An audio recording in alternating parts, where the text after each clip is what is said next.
আমরা এক ফোঁটা পানিও খাবো না, আমি অনশন করছি একটা ফোঁটা পানি খাবো না। ডক্টর ইউনূস কি এই পলিসি নিয়েছে যে তরুণদের দল আমজনতা দল বিলুপ্ত হয়ে যাক, তাতে করে নাগরিক পার্টির সুবিধা হবে?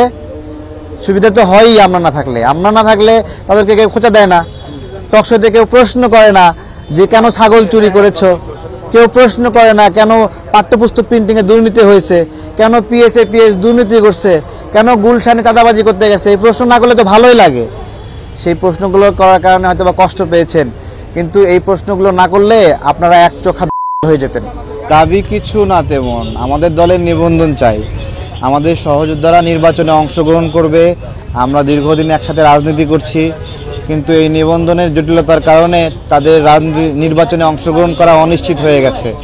সেই কারণে আমাদের দলের অধিকারের জন্য, আমাদের নেতৃবৃন্দের অধিকারের জন্য আমি এখানে অনশনে বসেছি। আমরা যে শর্ত পূরণ করার কথা সেই শর্তগুলো পূরণ করেছি। নির্বাচন কমিশনের গাফিলতির কারণে তদন্ত কাজে বাধাগ্রস্ত হয়েছে এবং তারা তাদের মতো করে লিখেছে। আমরা আমাদের নিবন্ধনটা চাই। তারা আমাদেরকে বলছে এখন কোর্টে যাওয়ার জন্য।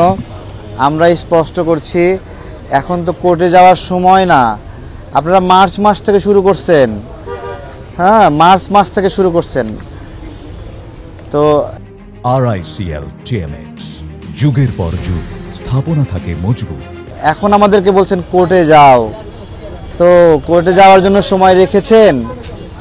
আমাদেরকে নির্বাচনের বাইরে রাখার একটা ষড়যন্ত্র করছে। আজ না কাল, কাল না পরশু, এভাবে ঘুরায়ে এই সময়ে এসে আমাদেরকে একটা পেরেশানি দিচ্ছে। আমরা এই পেরেশানি থেকে মুক্ত চাই। এই অনশন চলছে, আমরা এক ফোঁটা পানিও খাবো না, আমি অনশন করছি একটা ফোঁটা পানি খাবো না। গতকালকে 4টা থেকে শুরু হয়েছে, চলছে, এখনও চলবে। আমরা নিবন্ধন বিষয়ে সুনিশ্চিত নির্দেশনা, নিবন্ধন না প্রাপ্তি পর্যন্ত আমরা এই অনশন থেকে এখান থেকে উঠব না। এটা চাপ প্রদান না, পেরেশানি না, কাউকে কষ্ট দিচ্ছি না, আমাদের দলের নেতাকর্মীদেরকে নিয়ে দরজা ধাক্কাধাক্কি করছি না। আমরা স্পষ্ট কথা শান্তিপূর্ণভাবে আবেদন জানাচ্ছি, আমরা নির্বাচনে অংশগ্রহণ করতে চাই।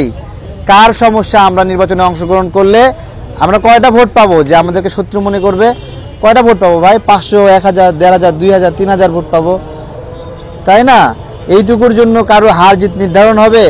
এটা শুধুমাত্র উদ্দেশ্যপ্রণোদিতভাবে আমাদেরকে কষ্ট দিচ্ছেন। ছোট দল আমরা কেবল এখানে জন্ম নিয়েছি, আমাদেরকে এইভাবে কষ্ট দিলে আমরা বিকশিত হব কিভাবে, তাই না? তারা কি এই পথ বেছে নিতে চায় যে আমরা এখানে বিলুপ্ত হয়ে যাই? আমরা বিলুপ্ত হয়ে যাই? ডক্টর ইউনূস কি এই পলিসি নিয়েছে যে তরুণদের দল আমজনতা দল বিলুপ্ত হয়ে যাক, তাতে করে নাগরিক পার্টির সুবিধা হবে?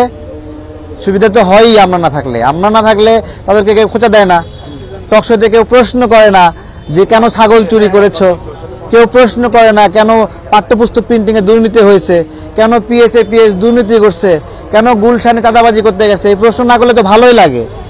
সেই প্রশ্নগুলো করার কারণে হয়তো বা কষ্ট পেয়েছেন, কিন্তু এই প্রশ্নগুলো না করলে আপনারা এক চোখা হয়ে যেতেন।